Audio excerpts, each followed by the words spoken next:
Now, I've heard a story about you and a puddle. Is that true? Me and a what? A puddle. A puddle? A big puddle. A big Fell into a big puddle? What? While you were blowing up a chimney? Oh, yeah, about nearly dying. Yeah, it wasn't fair, but a bloody puddle, yeah. They were an hole in the floor. They told me it was a puddle. No, it isn't. No, I'll tell you this story. It's quite frightening, really. This chimney stack, I've nearly come to dying twice in all my 20 odd years of, nearly 30 years of climbing up chimneys. And this chimney stack, when we went to look at it, it was completely surrounded at the bottom with shrubbery, you know. Yeah. The pussy willow trees and blackberry bushes lapped all around it. Yeah. And you couldn't really get near it. Anyway, once we bloody acted all the undergrowth down, we got to the bottom of the chimney, and when you look through the flue hole, that's where the smoke used to go into it. All round the inside at the bottom, it was full of water in the bottom, like a well. Puddle. Yeah. Well, the thing is, all the brickwork were eroded away, and the wall had gone from like 2'6" thick down to 9 inches. You know, it had gone like from that thick of a chimney, you know, to 9 inches. So that's a hell of a lot of bloody weight pressing on this 9-inch wall all the way around bottom.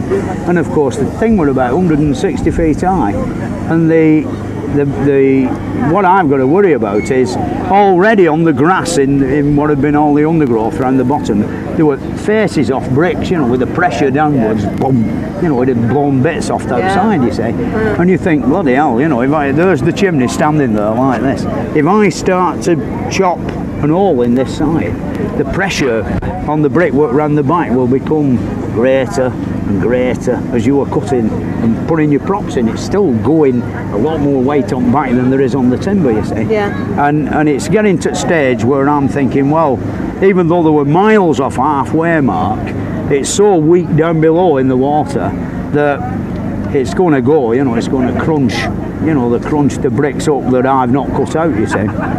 So the old boy who were helping me, he was like coming up to 70, you know, and I can run a lot faster than him.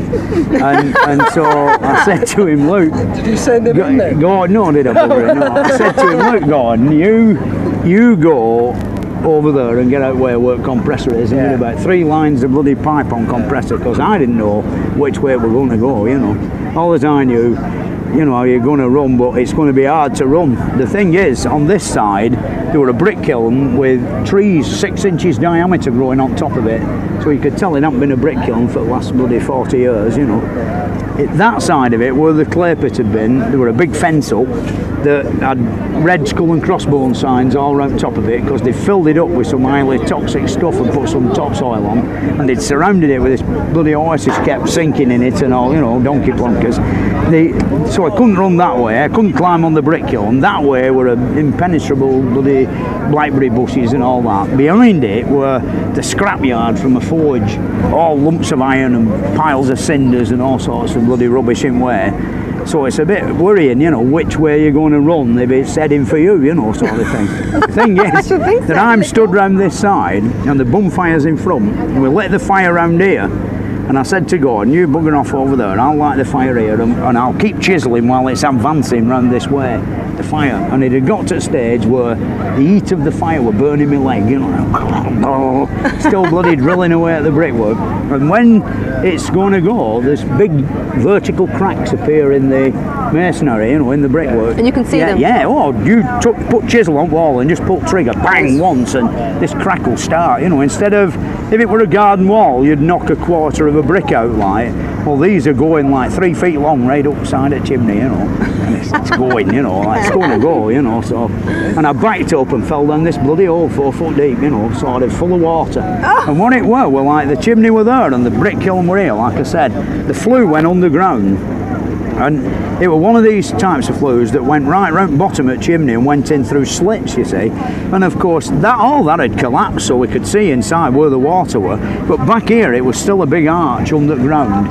But kids had like caved in the top, only about 8 feet from bottom of chimney, and all as it appeared to be on the floor were like a little puddle of water full of dead leaves and twigs and sticks about 3 inches deep. There were that much greenery on top of it, you couldn't tell how deep it was. How did you get out? Well, that's it, I still don't bloody know to this day. The thing is that I went down this hole and I felt my legs going like that in the arch inside, you know. I thought, where the bloody hell am I going, you know? So I'm up to here in the bloody water, the jackhammer over my head, you know, they're only like little. Oh yeah, still there with rubber pipe on, yeah. Like a bloody gun, you know. Yeah, but only little ones, you know, like a PC9 is about, the body's about that big and the chisel's about that long. So, you know, you can haul one up pretty easy. But I'd say about 30 odd pound of iron altogether, you know. But I'm there with this and I'm struck down the hole and the bloody cracks are coming in the chimney violent in front of me.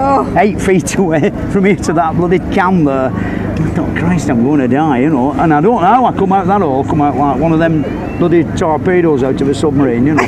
One of them rockets, you know, with a stream of water leaving me as I come out. And I landed on terra firma and I legged it down. I never saw a chimney fall down, you know. It just boom, I heard the roar behind me. And we went back after and the bloody hole had gone, you know. If I'd like demobilised myself down the hole, it would just have been a rubber pipe going across the ground and, you know, just turning down under all this brick, you know. Bloody dead and gone, like, yeah. But I made it. I got out of the hole, you know. Yeah, I don't know how I did, you know.